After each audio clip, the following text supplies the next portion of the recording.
Spanian hates me. I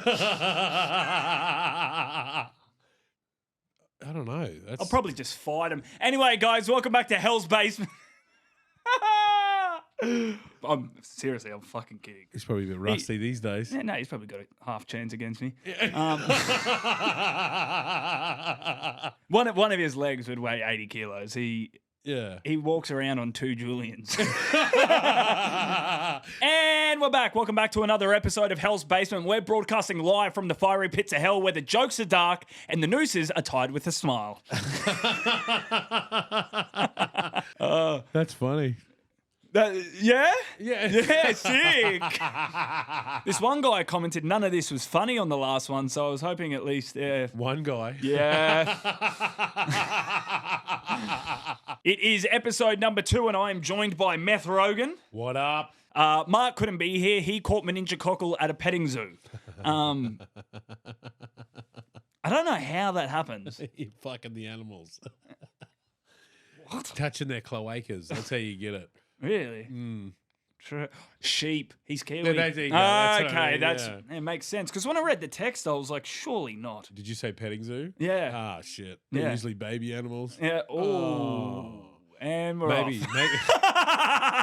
Now, when I read the text, I was like, fuck, surely that's not the autocorrect for minge and cock. And then I Googled it, and it's a disease. I know we've started off the episode laughing, but just a little disclaimer, we will be talking about some pretty heavy stuff this episode. Your mum. Sorry. Oh. Is she fat? I don't know. I've never seen your mum. Oh, I'm so sorry. Yeah. Wheelchair and everything, mate. Yeah. This episode, our main guest is Kristi McVee. Now, Kristi McVee is an ex-detective from the police force, and she worked in the child abuse unit. So with what's been going on recently, she's going to come on here and educate me a little bit more. We're still getting a bit of backlash, and rightfully so. We're going to be discussing the skit and the jokes with Kristi McVee. We're going to hear her opinion. Well, we're not going to hear her opinion. Hey, was this a good joke, Kristi? No, she's just going to be giving us an insight. We're going to be learning. I don't really know what to expect from this episode. It's going to be an interesting one. We received a lot of good feedback from the first episode. It's going well. People are listening on Spotify. Some are watching on YouTube. It's great. Yay. You're so lucky I didn't send you out on the field this week. I was like, Yeah. I get to stay If here. Mark wasn't at the petting zoo fucking animals, you would be out there. Thank you for fucking that pig, Mark. It wasn't a pig, it was a sheep. Yeah, well.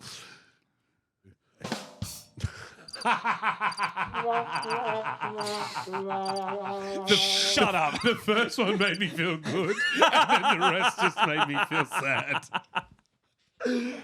There's still a few hate comments coming in. I turned my inbox and my comments off on pretty much every platform. To be honest, I was just so sick of seeing it. It's like, yeah, I get it. I'm trying to learn, pal. I'm trying to adjust. It's a bit hard when fucking there's all these misspelt death threats going, hey, I'm going to... And by the way, there's people who have made, like, legitimate threats to my family as well. And they've said, oh, I know where your parents live, da-da-da. My parents are full-time carers for my disabled little brother. If you want to go do something there, there's not much more you could do to him. My parents will put up a fight, but my brother, God, he'd be easy pickings. Yeah. He already looks beat up. Anyway, thanks to everybody who's been supporting me in my text messages and not saying anything online. You pussies! No, I get it. I fully get it. But to all of you who are defending me publicly, commenting, thank you. I do have reach restrictions, so I'm fighting a UFC fight with no arms. But I fully get it. And all the people who are commenting, don't personally attack Tommy. Don't personally attack anybody for their opinions, at least, because it is a valid opinion to have. Fucking hell. But the things that you should defend are jokes and comedy. That's what I was about to say. Defend comedy, baby. Keep defending comedy. That's all you need to defend. That's it. Comedy. That was my Mark Norman. Gay. Comedy. All right. All right, before we get our guest Kristi McVee on, I have another little surprise guest. Well, I don't know. It's hard to say this with a smile on your face. Joining us in a second will be who was the lady who played the mother in the skit that has gotten me in all of this trouble and started these hate campaigns against me. And she'll be, I think she'll be joined by the kid as well. We'll have to blur their faces, obviously, for their safety, and I'll bleep their names and all of that. But yeah, we're going to have a chat to them and see how they feel about the reaction to the video and just have a little chat, because I think it might make things a little bit better for some people to hear it from them, because there were a lot of people who DM'd me, and once they found out that there was bloopers and all that, they changed their tone. They're like, oh, shit, sorry. Yeah. As well as I'd like to see the blowback she got, or if she received anything. Oh, yeah, true. All right, well, let's try. Even though she didn't have a name attached to it, but I'm sure there's people that saw it. There was 50 million people that saw it. So, mate, it was 60 on one platform, okay? I'm not trying to brag or anything. It's funny too. Seriously, 60 million on one is 3 million on another, and another 3 million on that. And who knows how many reshares. So you fucking get that right. All right, sorry, buddy. Okay. My apologies. Don't put the fucking mic up. I was going to say, we do have them on. We're going to blur their face, change their voices, but we promise it's them. All right, let's give them a call. Oh, fucking hurry up. Pick up. Fuck's sake. Does she know how many followers I have? Fucking hell. Hello. Oh, hello. How are you? I'm good. Don't worry, I'll blur your faces and I will bleep your names out to keep your safety. Thank you. First off, I wanna ask, have you seen what's been happening online with this video? Yeah, there's been a lot of backlash. Backlash. I don't even think I knew that word when I was your age. Do you have social media? TikTok at the moment. Have you seen the video on TikTok? Yeah. Have you read the comments? Yep. What did you think of the comments? They're rude.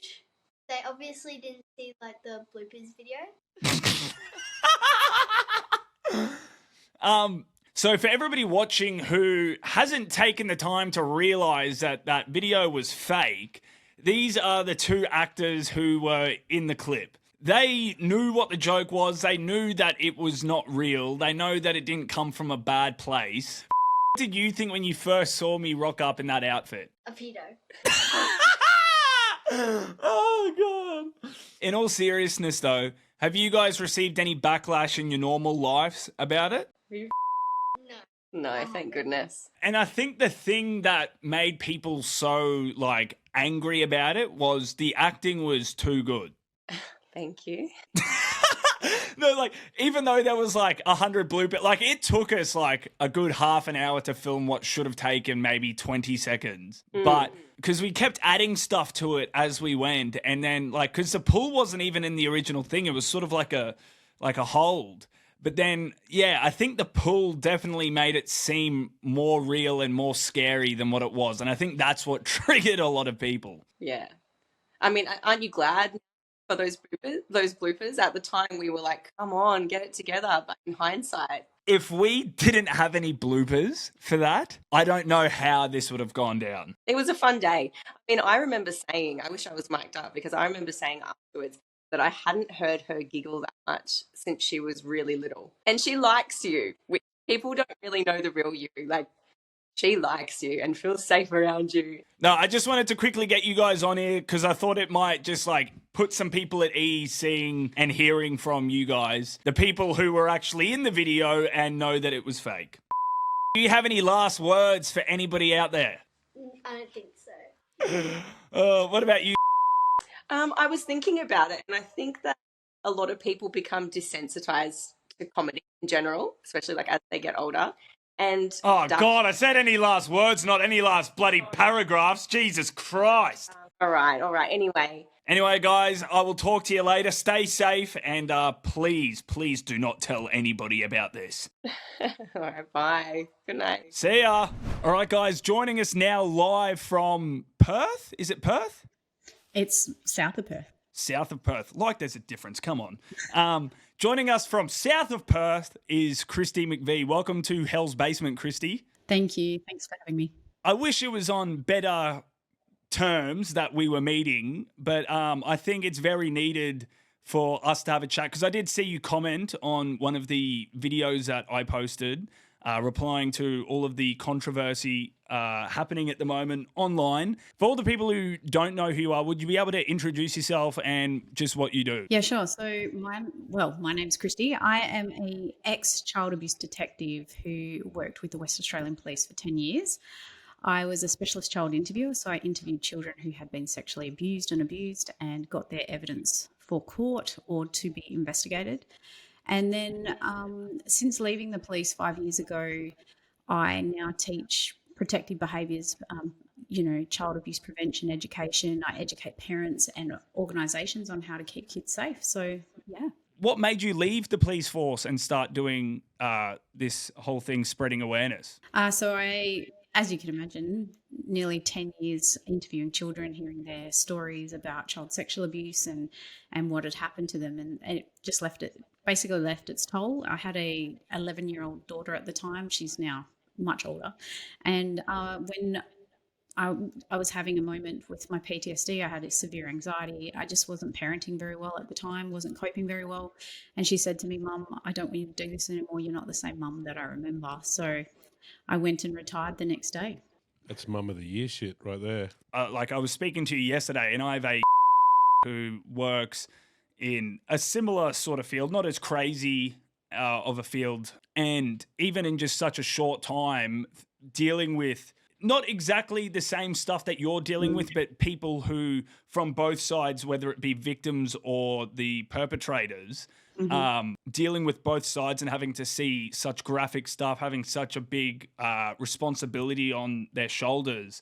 And I just saw in such a short time just how much just their general, not their well-being, but just it seemed like just a part of them left. And a question that we did have that we wanted to ask a bit later on, we find with people in, like, me and we're just going to call him Richo for this episode, because I don't want to talk about such a serious thing and then just be going, yeah, me and meth. But me and Richo were saying before how some of the people that we know who are in some of the craziest fields, whether it be police officers, paramedics, people who work in the ER, a lot of them have very twisted senses of humour. What would you say, Richo? Like Through trauma, like work and like trauma at work. There was the paramedic. There was a couple of paramedics that I met. They were in when I was working out in Doomadgee, and they were the first people on site to a 4-year-old that got attacked by 4 or 5 dogs, and the dogs tore the child to pieces. And Jesus. And those paramedics, there was one of them that took about 9 months off and then quit being a paramedic altogether.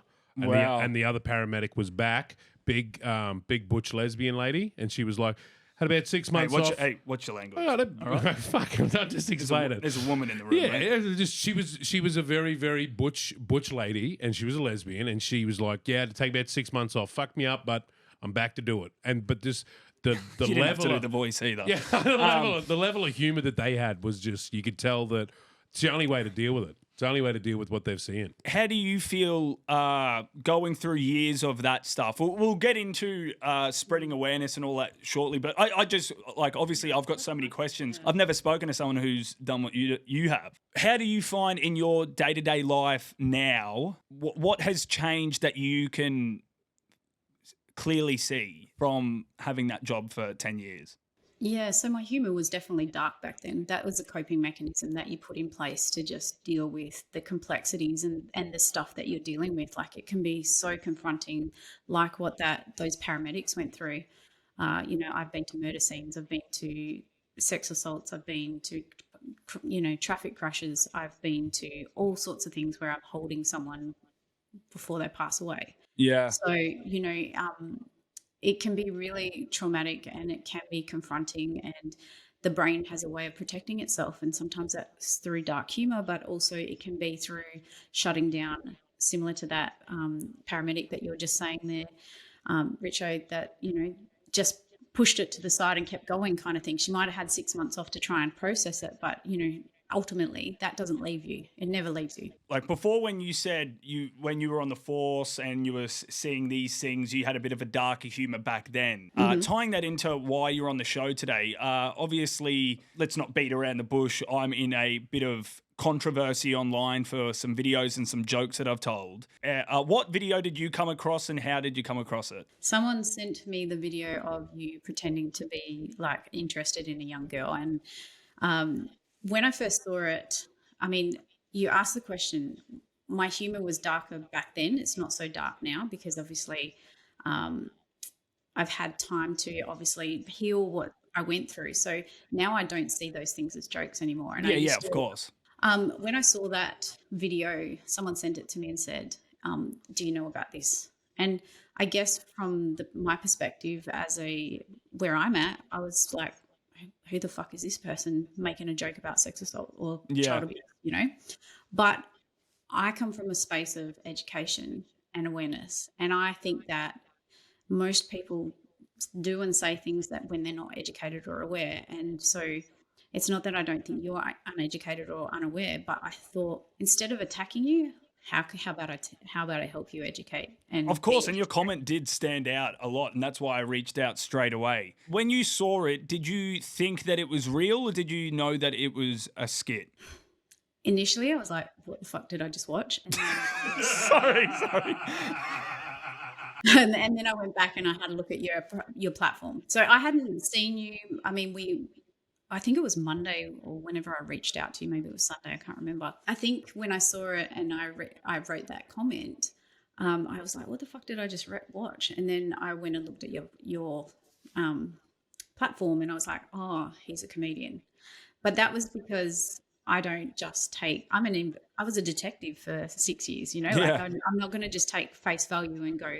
Well, I don't think you need to be a detective to click on someone's name and see comedian in the thing and then make dark humor great again as well. And I fully understand that, like, especially what you're saying, how maybe a couple of years, like I'm not speaking on your behalf, you might have found something a bit like a couple of years ago and you might not now. That's why like humor's subjective and it's also on personal experience. And with me having a disabled little brother, I remember when I was in high school, if anybody made jokes like that, I was super defensive. And now I make jokes about him on stage. And like even Richo, he's got is it your youngest son? No, yeah, my youngest son. Yeah. Like it was very hard on my family, especially my dad. My mum had to quit work full time to look after him. And I saw how hard it was on them. A lot of people could say, oh, as you grow up, you should realize these things aren't funny. But the thing is, I just find humor out of dark places. And I think that also stems from, I didn't have a terrible childhood at all. Like I had very supportive parents, but I think there was a lot of things like my dad obviously was just like a post-World War II sort of family, you know,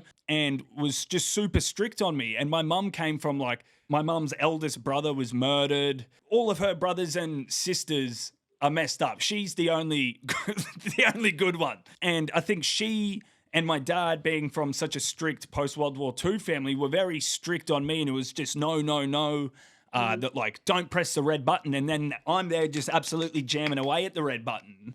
And even like growing up with the brother stuff, like as I got older and I sort of just like didn't care as much, I just started finding humor out of things. Now there's also a thing, like I was saving this for my stand-up tour this year. I still could make a joke out of it, but I think I was 8 turning 9. A man attempted to kidnap me from on the Sunshine Coast. And this was, I think, 3 years after Daniel Morecambe. Within 10 minutes, cop cars from everywhere. Like, thank God nothing bad happened to me. The guy got away because I screamed him, hit him in the nuts. And then not even a year later, I was riding my bike to return Xbox games to Video Easy. That's how long ago Video Easy. It's like Video Easy and Eagle Boys. But I was riding my bike to Video Easy and these guys in a car tried to grab me from their car off my bike. And luckily I got my shirt free. I'm like the golden snitch for these people. Like twice in 1 year, people go their whole lives without even one, and I got 2 in 1 year. No, but then I've like gotten to safety, and I've called my mum, who's then called the police, and it turns out these guys had just been released from prison, were in a stolen car, and when the police came and apprehended them, they were smoking meth. But the thing is, and like they're hugely traumatic experiences, but I was just like, like that was scary as shit. But I just made jokes about it at school. But like I'll always, for some reason, my coping mechanism or my go-to thing is just humor, and it just always has been. Well, I can tell you that I've laughed at the wrong time a couple of times as a police officer when I shouldn't. So it's a normal response to laugh things off. Tell us the exact time. No, I'm kidding. No, it's the thing is that like I said, I now I don't look at the stuff that I used to laugh at as humorous. Of course. If you saw what I saw, heard what I heard, knew what I knew, there's just no way I can joke about those things. They're not funny. You had two choices at that point: laugh or cry. Really, pretty much. The thing that I'm getting in trouble for the most, this guy who made these hit pieces on me has gone to these videos and found specific jokes and stitched them together and made it seem like that's all I joke about. I can fully understand why people are like, that's disgusting. And the thing is, we think they're disgusting too. Those videos are jokes off the internet it's shock value. Will I continue to publish jokes like that online? Probably not. In reality, I think it's disgusting what some people do to kids and the things that have happened to kids and the things that people have to live through.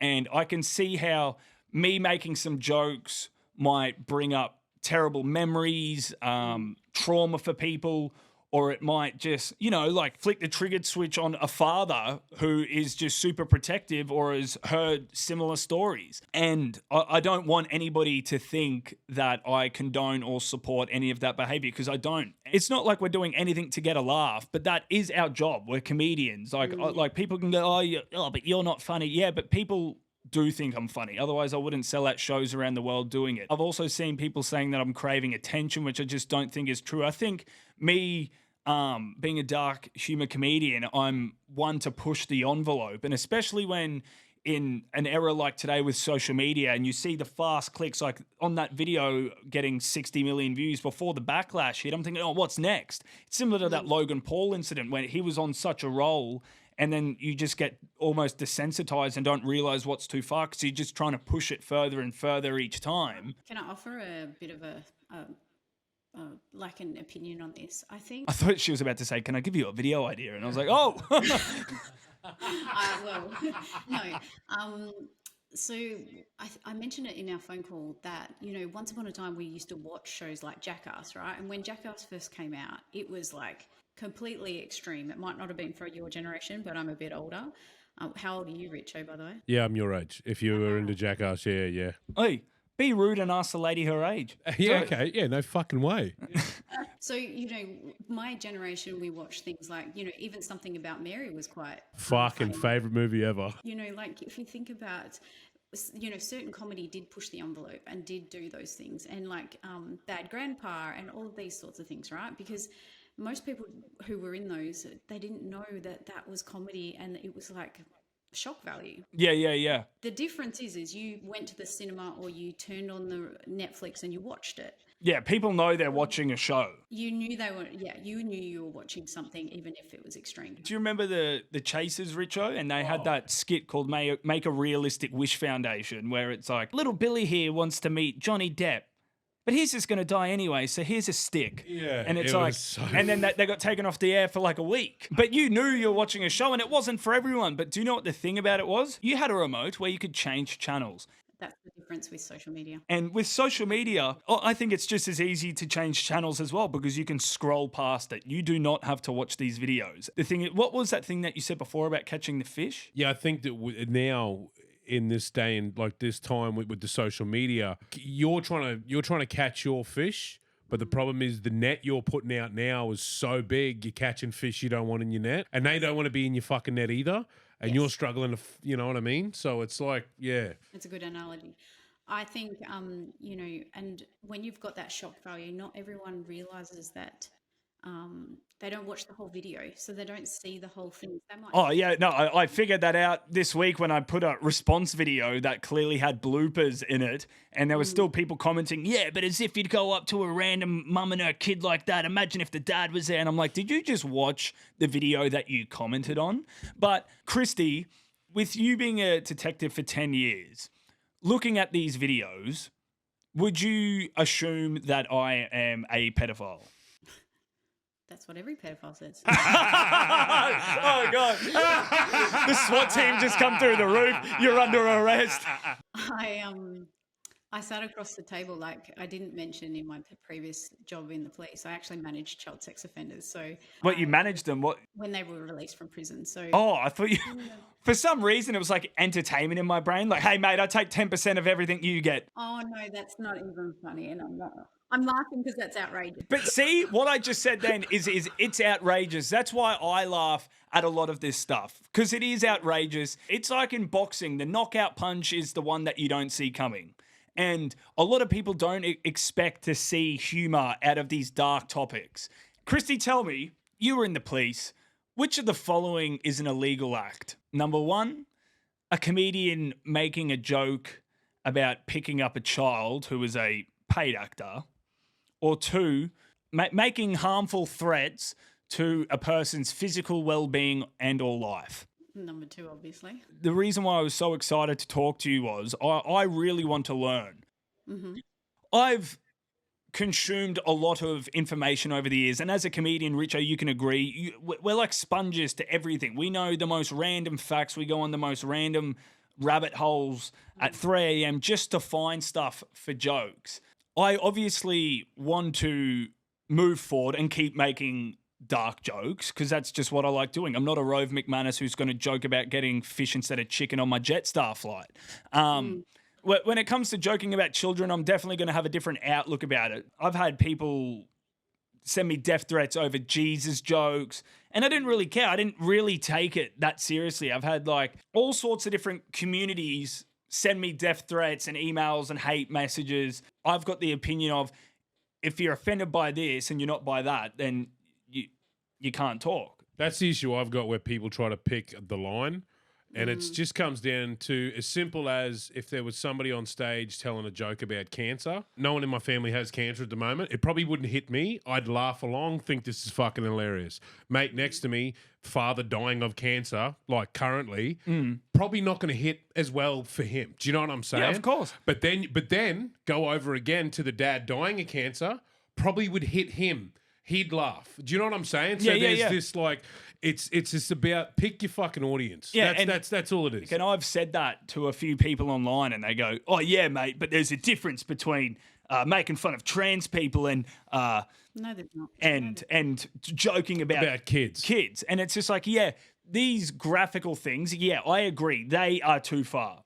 Are they my jokes? No, I read them off the internet. Should I probably not give them the time of day to a big audience? I probably shouldn't. The funny thing is, Tommy, the dude that pulled up the issue that said, hey, I've got an issue with that, and his videos about Domestic violence. Also, like I screenshotted it the other day. Like one of my videos on Facebook got a bit of traction, sort of just rebutting to what he said. And all of the people were going, oh, he beats trans kids with belts. Let's give him a medal. What a legend. And I'm just like, that's so Australian. That's what I'm saying. And it's like, yeah, I get that. That's people's opinions. And obviously everybody on earth, except for 0.01% of people, think that pedophilia is wrong.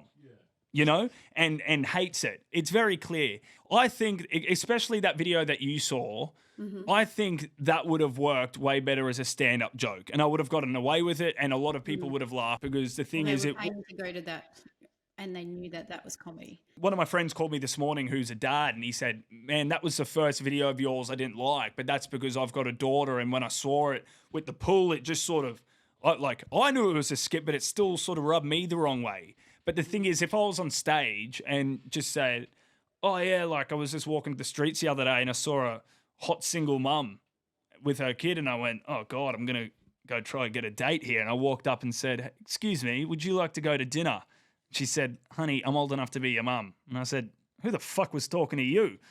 people be, oh, you know, and it's a whole lot different to when you see. Physically see your daughter next to possibly your wife, because that's what they, like you said, Yeah, old yeah, mate they're just got comparing it triggered. to. They're putting themselves in the place of the two actors, and that's what I mean. And Kristi, I know there's an epidemic right now where, especially with domestic violence against women, there's a lot of women dying in Australia every year that shouldn't be dying. There's a lot of people ignoring the facts. You know, do you want to know the other thing about child sex offenders? And I know a lot about this stuff, is that they fantasize this stuff before they do it. So they'll spend lots of years fantasizing about abusing children before they take that step, if they haven't already. So when they joke in their little groups on the dark web, or when they find their little group of pedo mates, they joke about these things. These are actual jokes they make. And so, and they have their own handbooks of how to groom children. And they, you know, we had a recent study that said 1 in 6 Australian men are attracted to children. And it's 15.1%. 1 in 6. Yeah, 1 in 6 admitted anonymously that they have, if no one was to find out. Yeah, that's fucked up. So when we have those sorts of statistics, but then think about it, how big's your friendship group? Just quick number, like, have you got lots of mates? Are you just Tens of thousands, Kristi, let's be honest. the close people, the people who surrounded you when all of this came about? I'd say 50. Okay, so out of that group, 10 of them have been sexually abused. 1 in 5 boys will be sexually abused by the time they're 18. 28.5% of adult Australians walking around in our beautiful country have been sexually abused before they reached 18. And the thing is that it's tragic. Like, it's so tragic. And this is why I do prevention work, because when I was a police officer, I came in with the ambulance after the fact, and I tried to help repair that child's life or that family's life. But the damage is already done. Yeah. And so I guess for some, you know, if you think about it, you know, 1 in 4 friends of yours has been sexually abused. And so, and they might not, and the worst thing for men especially is that they, on average, take 30 years to tell someone. Yeah. That's the thing. That's why it ain't weak to speak. Like, that's a huge thing at the moment, because a lot of people do bottle it. Well, it's just hidden in the back of their mind. They make jokes about it because then they don't have to face it. And so when and I know that, you know, like, I'm here to educate. Like I said at the very beginning, I'm not here to make people feel bad or judge people for how they cope. But when we really get down to it, like, men out there who have been sexually abused as children, their lives are tough. You know, 1 in 8, I think it is, 1 in 8 survivors will die in their middle age due to heart attacks, heart disease. 1 in 12 will take their own life. Sorry, it's 12 times the risk. Sorry, will take their own life. You know, drug and alcohol dependency is it's 5 times more likely. People just don't get over this stuff. Yeah. I've got a friend that's like, she was as a kid, and then she goes on stage and jokes about as a way to as a way of coping, as well as a way of, like, processing it. So it's a way of processing it in a way that's not going to, you know, crumble who she is as a person.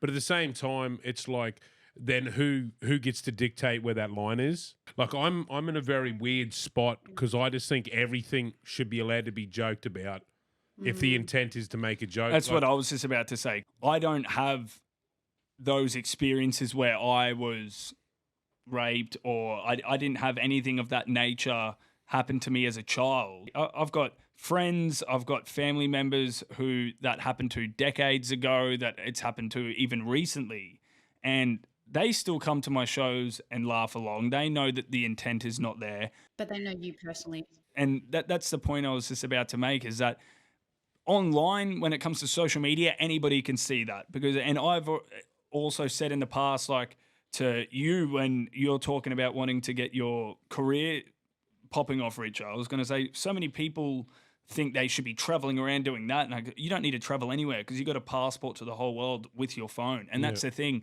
My content is going everywhere and anywhere. That's what I've sort of realized over the last week. I'm still going to be putting out dark humor content after all of this.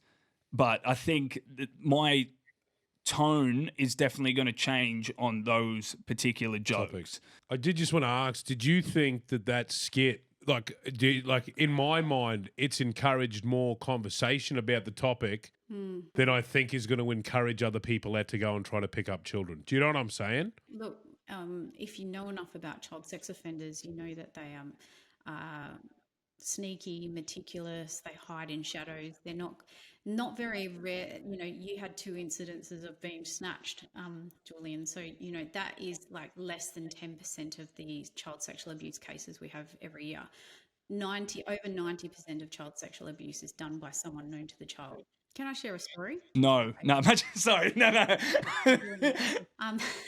When my daughter was about 8 or 9, she used to go on little trips with her grandparents or her grandmother to like stay at a hotel for a little girls trip, right? And when she was about 8 or 9, she went through puberty really early, and so she was already starting to blossom. And my mother-in-law said to her, they were in a very similar situation. They were around the pool at a hotel, and my mother-in-law said to my daughter at the time, she was only 8 or 9, said, "Oh, you need to cover up, there's men looking at you." Now, she was 8 or 9 years old, ringing me on the phone because I'd talked to her about protective behaviours. I'd talked to her about... Were you a detective at this time? Yeah, totally. She knew everything I did. She knew about my work. I had talked to her about prevention. She knew everything. And she rang me and said, "Mum, Nan's told me to cover up, and why should I have to cover up? Why can't men control themselves and not look at me because I'm just a little girl?" Yeah. Dark humour has its place, and I don't know how you can do it better. Maybe you need to have a little disclaimer at the end of your video saying this is dark humour. In my head, I'm like, oh, that sort of ruins the video. But then what I think should happen is, because on Instagram, I can click on Reels and see 10 videos of people getting beheaded, and it's just covered by a message that says, "This video may contain sensitive images," or whatever. I can't put them over my videos. My main demographic is 25 to 35-year-old males from America, UK, and Australia.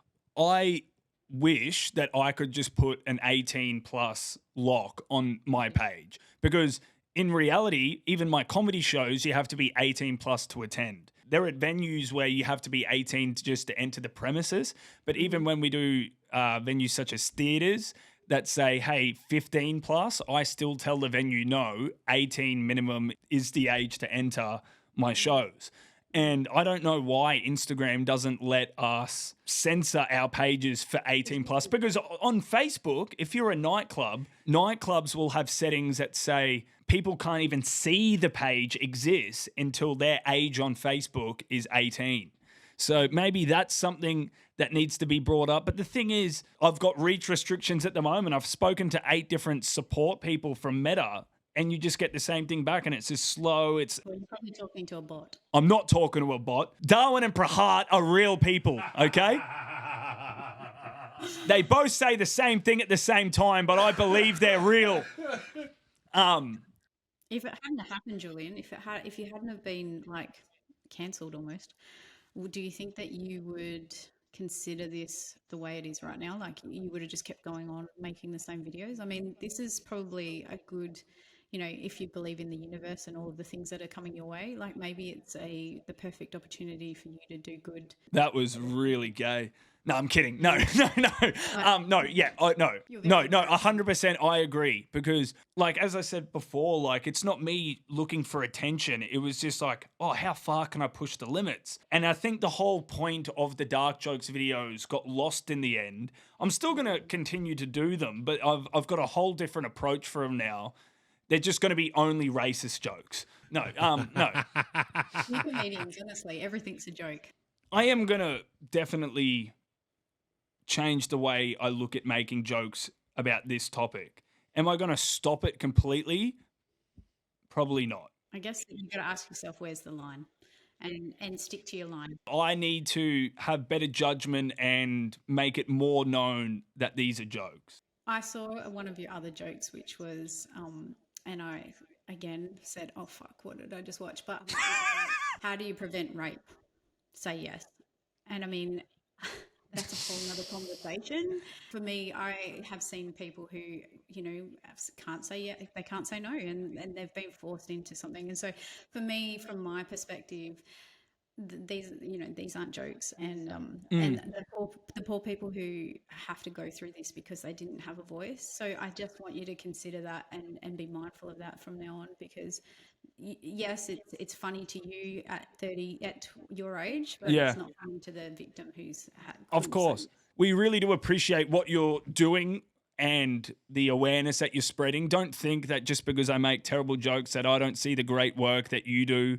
And think that you're doing an absolute honor of a public service for children and for everyone. You're doing God's work. When I was growing up and I didn't do my chores, my dad, he'd go, "You're going to go sweep this property for me and clean up." And I was like, "Oh, Dad, I don't want to. If you don't do your chores, you're going to have to do the stuff I don't want to do." I'm assuming you didn't take the same route with your children if they didn't do their chores. And I'm sure you didn't go, "Hey, if you don't clean your room, I'm introducing you to Dennis." No, that's not even funny. Well, don't laugh then. It's nervous laughing, anxiety laughing. I told you I have laughed at inappropriate moments before. No, I definitely didn't use that. I would have probably stood over her with like an angry look and given her. Or pulled your service pistol out and just gone, "Get down, get on the ground." Boom, boom, boom, boom. What's that movie? The other guys. You ever do desk pops? You ever let off some desk pops? Kristi McVee, thank you so much for coming on. Thank you so much for spreading awareness and the great job that you do every single day, just spreading awareness on a topic that not a lot of people want to talk about and not a lot of people are knowledgeable about. Is there anything that you'd like to say just to quickly wrap things up, or anything that you want to plug? Do you have a book coming out? No, I've got a book. I've had a book for 2 years. It's called Operation Kid Safe, A Detective's Guide to Child Abuse Prevention. It's on Audible as well. You can listen to my voice. Oh, Richo, you can get that because he can't read. And then I have also, obviously provide awareness online. That's how you found me. But also like lots of products on my website that help parents talk to their kids about these topics from age appropriate, from 1 up. So thank you so much for coming on. You've definitely changed my outlook on this, and I think from now I've just got to learn, adjust, and overcome. that sounds like an David Goggins saying. How do I hang up on this bitch? No. No, thank you so much, Kristi. I really appreciate your time, and thank you for coming on. You're welcome. And remember, stay positive, test negative, and never give money to the Chinese, okay?